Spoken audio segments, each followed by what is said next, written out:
Shri Venkateswara gold తాకట్టులో ఉన్న మీ బంగారాన్ని విడిపించి కొనబడును.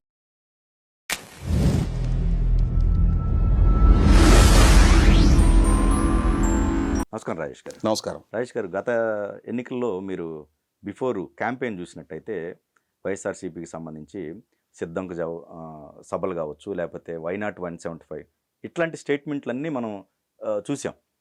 సో ఆ టైంలో జనసేన పార్టీకి సంబంధించి చాలా వరకు కూడా వాళ్ళు ట్రోల్ చేయడం జరిగింది. మీరు జెండా కూలీలు అన్నారు, లేకపోతే మీకు సపోర్ట్ లేకుండా ఏమి చేయలేరు, రకరకాలు వాళ్ళని ఒక ట్రోల్ కాదు చేసింది. రీసెంట్గా మన అప్పలరాజు గారిది ఒక వీడియో వైరల్ అవుతుంది. ఆల్రెడీ మేము అప్రోచ్ అయ్యాము, అక్కడి నుంచి సరైన రాకపోవడంతో మేము సింగిల్గా వెళ్ళాల్సి వచ్చింది అని చెప్పేసి, అప్పుడు దాకేంటి సింహం సింగిల్ అని ఇలాంటి స్టేట్మెంట్లే కదా పాస్ చేస్తూ ఉంది. సో ప్రస్తుతం ఈ వీడియో వైరల్ అవుతుంది కదా, మరి దీనిపైన మీ అభిప్రాయం ఏంటి? అంటే ఇవాళ అంటే చర్చలు జరిగాయి. అయితే సీదిరి అప్పలరాజు గారి స్థాయిలో ఒక ఉన్నత విద్యావంతుడిగా, ఒక డాక్టర్గా, అదే సందర్భంలో జగన్మోహన్ రెడ్డి ప్రభుత్వంలో మినిస్టర్గా పనిచేస్తున్న సీదిరి అప్పలరాజు ఆయన స్థాయిలో ఆయన ఒక స్టేట్మెంట్ ఇస్తూ ఉన్నాడు. అయితే నా ఉద్దేశం అయితే ఏంటంటే, మీరు మీ ఇంట్రోలో ప్రస్తావించినట్టుగానే జగన్మోహన్ రెడ్డి గారు స్వయాన పవన్ కళ్యాణ్ గారిని ఉద్దేశించి 2019 ఎన్నికలకు ముందు ఆయన ఎన్నికల ప్రచారంలో పాల్గొనేటప్పుడు కానీ, ఆయన పాదయాత్ర సందర్భంగా కానీ, అప్పుడు తెలుగుదేశం పార్టీతో విభేదించి కమ్యూనిస్టులు బహుజన సమాజ్ పార్టీతో కలిపి ఎన్నికల్లో పోటీ చేయడానికి సిద్ధపడుతున్న పవన్ కళ్యాణ్ గారిని ఉద్దేశించి ఆయన లేవనెత్తుతున్న ప్రశ్నలకు సమాధానం చెప్పలేక జగన్మోహన్ రెడ్డి ఏకంగా పవన్ కళ్యాణ్ గారి వ్యక్తిత్వానికి పాల్పడే స్టేట్మెంట్లు ఇచ్చాడు. నేను స్వయంగా విన్నా Jaganmohan Reddy live press meet ఒకటి. సహజంగా మనం పబ్లిక్ ఫోరంలో ఏదైనా ఒక మాట మాట్లాడాలి అనేటప్పుడు వీలైనంత పాలిష్డ్గా మాట్లాడడానికి ట్రై చేస్తాం. ఇప్పుడు రాజకీయంగా విభేదించిన, ఆయన పాలనాపరంగా తీసుకున్న తప్పులు, ఆయన పాలనాపరంగా తీసుకున్న నిర్ణయాలు మనకు నచ్చకపోయినా, ఆయన హయాంలో జరిగిన అవినీతి గురించి మనం పదే పదే ప్రస్తావిస్తున్నా, ఆయన వైఖరి ప్రశ్నార్థకంగా ఉన్నా కూడా మనం అతను ఒక పార్టీ అధినేతగా ప్రజా జీవితంలో ఒక ఉన్నత స్థానాలు చూసిన నాయకుడిగానే గౌరవిస్తాం, గుర్తిస్తాం. అంతేగాని మనకంటే వయసులో చిన్నవాడు కదా అని చెప్పని అరే ఒరే అనే సాహసాలు మనం చెయ్యం. కానీ సాక్షాత్తు జగన్మోహన్ రెడ్డి అతను పవన్ కళ్యాణ్ గారిని ఉద్దేశించి ఒక అబ్యూజివ్ స్టేట్మెంట్ ఇచ్చాడు 2019 ఎన్నికలకు ముందు. ఏమని ఇచ్చాడు? ప్రతి 4 సంవత్సరాలకి ఒకసారి మనం కార్లు మార్చినట్టుగా పవన్ కళ్యాణ్ పెళ్ళాలను మారుస్తాడు అనే పదం వాడాడు. కనీసం పబ్లిక్ ఫోరంలో మాట్లాడేటప్పుడు భార్యలు అంటారు, కానీ ఇతను మాత్రం బ్లేటెంట్గా ప్రతి 4 ఏళ్లకు ఒకసారి పెళ్ళాలను మార్చినట్టు, కార్లు మార్చినట్టు పెళ్ళాలను మారుస్తాడు. ఇటువంటి వ్యక్తిని ప్రజా జీవితంలో నాయకుడిగా పరిగణిస్తే మన కుటుంబాలకి, మన కుటుంబ విలువలకి, కుటుంబ సంబంధాలకి మనం ఏం విలువ ఇచ్చినట్టు ప్రజలు ఆలోచించుకోవాలి అని చెప్పని 2019 ఎన్నికలకు ముందు పవన్ కళ్యాణ్ గారి వ్యక్తిత్వానికి పాల్పడుతూ ఆ ఎన్నికల్లో ఆయన 2 స్థానాల్లో కూడా ఓడిన అంశాన్ని పదే పదే హేళన చేస్తూ 2019 నుంచి 24 వరకు వైసీపీ సోషల్ మీడియాలో కానీ, వాళ్ళ సొంత మీడియాలో కానీ, వైసీపీ నాయకత్వం కూడా పదే పదే పవన్ కళ్యాణ్ గారిని హేళన చేస్తూ వచ్చారు. వాళ్ళు ఆశించింది, అంటే వాళ్ళు ఆశ పెట్టుకున్నది కూడా ఏంటంటే, ఈ 2 స్థానాల్లో ఓడిపోయిన పవన్ కళ్యాణ్ గారు ఆ పార్టీ నుంచి నెగ్గిన ఒకే ఒక శాసనసభ్యుడు కూడా మా పార్టీలోకి ఫిరాయించిన నేపథ్యంలో వాళ్ళన్న చిరంజీవి గారు లాగానే ఆ పార్టీని కొనసాగించలేక పార్టీని ఎత్తేసుకుంటాడు, ఆయన మళ్ళీ సినిమాలకు తిరిగి వెళ్ళిపోతాడు, రాజకీయాల్లో కొనసాగరు అని చెప్పని ఆశించారు వీళ్ళు. కానీ వీళ్ళు అంచనాలు తలకిందులు చేస్తా పవన్ కళ్యాణ్ గారు పళ్ళ బిగువున తన దగ్గర ఆర్థిక స్తోమత ఉన్నా లేకపోయినా సినిమాలు చేసుకుంటా, సినిమాల్లో ద్వారా వచ్చిన రూపాయిని ఖర్చు పెట్టుకుంటా పార్టీ నిర్వహణ ఒకటే కదా ఆయన చేసింది.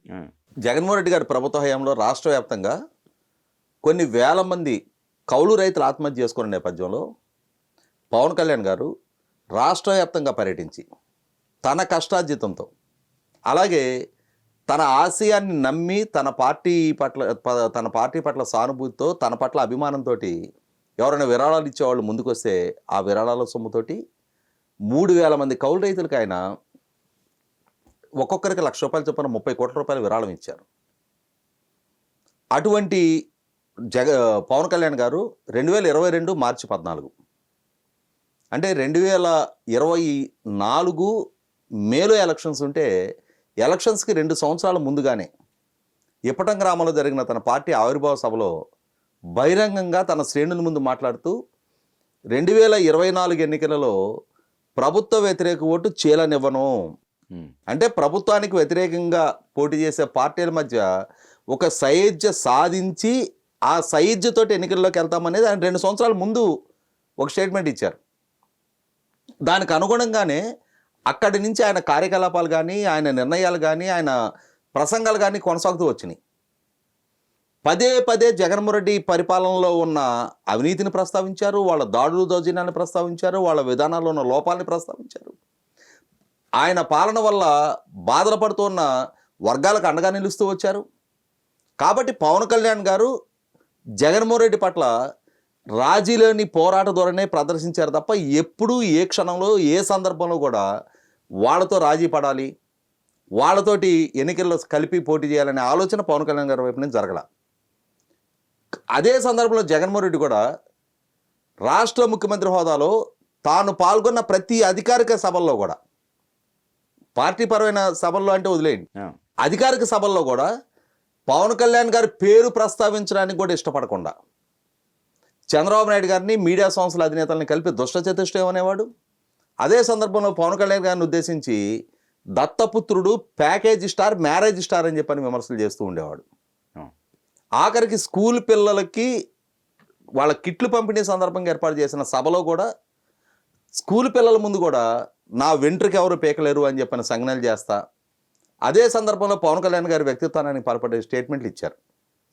కాబట్టి ఇక్కడ బహుశా సీదిరి అప్పలరాజు లాంటి వాళ్ళకి జనసేన సృష్టించబోయే సునామీ, ఎందుకంటే 2019 ఎన్నికల్లో పోటీ చేసిన ఆయనే 2 స్థానాల్లో ఓడిపోయాడు. ఇక ఆ పార్టీది ఏముంది, ఆ పార్టీ ఎక్కడ మనుగడ సాగుతుంది అని ఆశించిన వైసీపీ వాళ్ళకి 2022 పవన్ కళ్యాణ్ గారి స్టేట్మెంటు, ఆ తర్వాత 2023 చంద్రబాబు నాయుడు గారు అరెస్ట్ జరిగిన తర్వాత స్వయానా పవన్ కళ్యాణ్ గారు సెంట్రల్ జైలుకి వెళ్ళి చంద్రబాబు నాయుడు గారికి మద్దతు ప్రకటించి ఆ జైలు బయటే తెలుగుదేశం జనసేన కలిపి కూటమిగా పోటీ చేయబోతున్నాయని చెప్పని ఇచ్చిన ప్రకటన, ఆయనకున్న క్రౌడ్ పుల్లింగ్ ఎబిలిటీ, వీటన్నిటి నేపథ్యంలో రేపటి రోజున ఈయన థ్రెట్గా మారతారనే ఆలోచనతోటి వైసీపీ నాయకులు కొందరు ప్రయత్నం చేస్తే చేసి ఉండొచ్చు.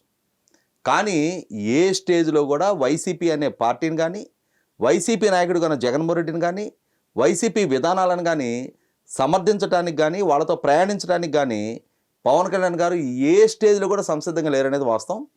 ఖచ్చితంగా వైసీపీ పార్టీని, వైసీపీ ప్రభుత్వాన్ని మళ్ళీ తిరిగి అధికారంలోకి రానివ్వను అన్న విధానానికి కట్టుబడే ఆయన ప్రతి రాజకీయ నిర్ణయం కొనసాగింది. అవసరమైతే తనను తాను తగ్గించుకొని తన పార్టీకి, తన నాయకులకి సీట్లు తగ్గించుకొని కూడా భారతీయ జనతా పార్టీకి కొన్ని సీట్లు కట్టబెడుతూ ఆఖరికి తనకి మద్దతుదారులుగా ఉంటున్న తన సామాజిక వర్గానికి సంబంధించిన కొందరు తన సామాజిక వర్గ కోణంలో తనకి కొంత ఒక ఎజెండా ఫిక్స్ చేసే ప్రయత్నం చేసినా కూడా వాళ్ళని కూడా ఆయనే సున్నితంగా హెచ్చరించి జగన్మోహన్ రెడ్డిని ఓడించడానికి కొన్ని అడ్జస్ట్మెంట్స్ చేసుకోవాల్సిన అవసరాన్ని వాళ్ళకి తెలియజెప్పి వాళ్ళని కూడా చైతన్యపరిచి రాష్ట్ర వ్యాప్తంగా 175 నియోజకవర్గాల్లో కూడా ప్రాపర్గా ఓటు ట్రాన్స్ఫర్ జరిగే విధంగా జనసేన అభ్యర్థులు పోటీ చేసిన దగ్గర తెలుగుదేశం భారతీయ జనతా పార్టీ వాళ్ళు, తెలుగుదేశం వాళ్ళు పోటీ చేసిన దగ్గర జనసేన భారతీయ జనతా పార్టీ వాళ్ళు, భారతీయ జనతా పార్టీ అభ్యర్థులు పోటీ చేసిన దగ్గర తెలుగుదేశం జనసేన వాళ్ళ ఓటు ప్రాపర్గా ఒకరికొకరు ట్రాన్స్ఫర్ అయ్యే విధమైన ఒక ఎమోషనల్ కనెక్టివిటీ కూడా సాధించిన నాయకుడు పవన్ కళ్యాణ్ గారు. ఇటువంటి పరిస్థితుల్లో సీదిరి అప్పలరాజు మేము జనసేనతోటి పొత్తుకు ట్రై చేశాము అని అంటే, అదే సందర్భంలో మీరు ఇందాక మీ ఇంట్రోలో ప్రస్తావించినట్టుగా వైసీపీ పార్టీ జగన్మోహన్ రెడ్డి గారు పదే పదే నన్ను ఓడించడానికి ఇన్ని పార్టీలు కలిసి వస్తూ ఉన్నాయి, నేను మాత్రం సింగిల్ సింహంగానే వస్తాను, నేను సింగిల్గానే పోటీ చేస్తానని చెప్పని చెప్తుండేవాళ్ళు. కానీ ఒకసారి వైసీపీ పార్టీ చరిత్ర చూస్తే ఆయన నేను సింగిల్ సింహంగానే వస్తానని చెప్పే ఈ స్టేట్మెంటు దాన్ని స్టేట్మెంట్గానే పరిగణనలోకి తీసుకోవాలి తప్ప వాస్తవం భిన్నంగా ఉంది. 2014 ఎన్నికలు జరిగినాయి. 2014 ఎన్నికల్లో తెలంగాణలో ఖమ్మం జిల్లా వరకు వైసీపీ సిపిఎం పార్టీ కలిపి పొత్తుగా పోటీ చేసినాయి.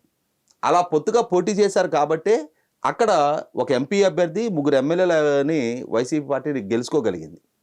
ఇది బహిరంగంగా వాళ్ళిరువురు పొత్తు కలుపుకొని పోటీ చేసిన చరిత్రని ఇవాళ ఆంధ్రప్రదేశ్ ప్రజలు మర్చిపోతారులే, ఈ తెలంగాణలో కదా జరిగింది అన్న రూపంలో వైసీపీ పదే పదే మేము సింగిల్ సింహం అని చెప్తా ఉన్నారు. ఇక్కడ గమనించుకోవాల్సింది, ఈయన 2011-12లో నాటి కాంగ్రెస్ పార్టీతో విభేదించి తన సొంతంగా ఒక పార్టీ ఏర్పాటు చేసుకున్నాడు.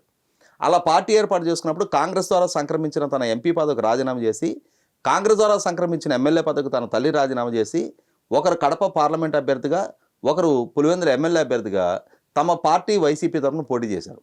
అలా పోటీ చేసిన సందర్భంలో ఆ ఎన్నికల ప్రచార సందర్భంగా జగన్మోహన్ రెడ్డి ఏమని స్టేట్మెంట్లు ఇచ్చాడు? ఇది కడప పౌరుషానికి ఇటలీ ఆధిపత్యానికి మధ్య జరుగుతున్న పోరాటం. సోనియా గాంధీ ఆదేశాలని నేను ధిక్కరించినందుకు గాను కాంగ్రెస్ పార్టీ నన్ను డిజోన్ చేసుకుంది, అందుకు నేను ఇవాళ కాంగ్రెస్ పార్టీతో విభేదించి నేను పోటీ చేస్తున్నాను అని చెప్పని ప్రచారం చేసుకున్నారు. ప్రజలు ఆశీర్వదించారు, 5 లక్షల మెజార్టీతో గెలిపించారు. అలా గెలిపించిన మరుక్షణం అదే ఇటలీ ఆధిపత్యం సోనియా గాంధీ గారి ద్వారా రాష్ట్రపతి అభ్యర్థిగా ప్రతిపాదించబడ్డ ప్రణబ్ ముఖర్జీ గారికి ఈయన జైలు నుంచి ప్రత్యేక అనుమతితో బయటకు వచ్చి మరి రాష్ట్రపతి అభ్యర్థికి ప్రణబ్ ముఖర్జీకి ఓటేశారు. ఎందుకని మరి ఆ ఇటలీ ఆధిపత్యపు అభ్యర్థికి ఓటేయాల్సి వచ్చింది? దానికి సమాధానం చెప్పలేరు. అదే సందర్భంలో ఇందాక నేను చెప్పినట్టుగా ఖమ్మం జిల్లా నుంచి నెగ్గిన ఎంపీ, అలాగే 3 ఎమ్మెల్యేలు, ఆ 3 ఎమ్మెల్యేలో 2 ఎమ్మెల్యేలు టీఆర్ఎస్లోకి ఫిరాయించారు.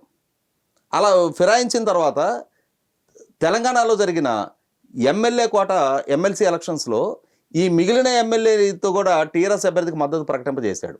విలేకరులు అడిగారు, ఎందుకని మీ పార్టీ నుంచి ఆయన ఎమ్మెల్యేని ఫిరాయింపు చేసుకుంటే ఈ మిగిలిన ఎమ్మెల్యేతో కూడా ఆయనకి ఎందుకు మద్దతు ప్రకటిస్తున్నారు అని అంటే, అలా మద్దతు ఇస్తే మీకేమి నొప్పి అని చెప్పని విలేకరులను ఎదురు ప్రశ్నించాడు ఆయన. అంటే ఒక టైంలో కాంగ్రెస్తో కుమ్ముక్కయ్యాడు, ఒక టైంలో కేసీఆర్ గారితో కుమ్ముక్కయ్యాడు.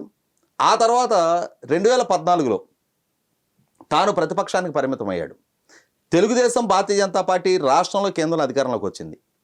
అలా అధికారంలోకి రాగానే నెగ్గిన తెలుగుదేశం ఎంపీల కన్నా కూడా ముందు తన ఎంపీని తీసుకొని ఢిల్లీ వెళ్ళి నరేంద్ర మోడీ గారిని కలిసి అంశాల వారీగా మద్దతు ప్రకటిస్తానని చెప్పని మీడియాకు తెలియజేశాడు. నీ ప్రత్యర్థులకి నువ్వు ఎందుకు అంశాల వారీగా మద్దతు ప్రకటించావు? ఆ అవసరం కర్మ నీకేమొచ్చింది? అంటే ఇక్కడ అర్థమవుతుంది, కేంద్రంలో అధికారంలో ఎవరుంటే ఆనాటి నుంచి ఈనాటికి వాళ్ళకి దాసోహం అని వాళ్ళ ముందు సాగిలపడ్డ నేపథ్యం జగన్మోహన్ రెడ్డిది. ఇటువంటి జగన్మోహన్ రెడ్డి నేను సిద్ధంగా ఉన్నా, స్లీవ్స్ మడిసి యుద్ధానికి సిద్ధంగా అండి అని చెప్పని తన శ్రేణుల్ని రెచ్చగొట్టడం కాదు, నేను సింగిల్ సింహాన్ని అని చెప్పని బేకర ప్రకటన చేయటం కాదు.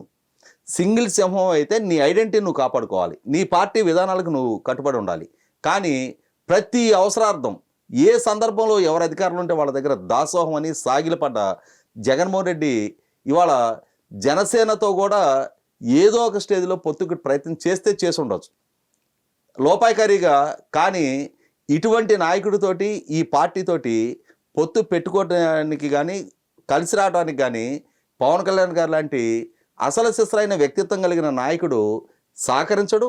కాబట్టే ఇవాళ సీదిరాపలరాజు లోగుట్టు పరిపాలన ఎరుక అని చెప్పని ఆ రోజు అంతర్గతంగా జరిగిన వ్యవహారాలని ఇవాళ వీడియో రికార్డ్ అవుతుంది, ఇది బయట వైరల్ అవుతుంది అనేది గమనించుకోకుండా తన శ్రేణులకి రివీల్ చేయడం జరిగింది.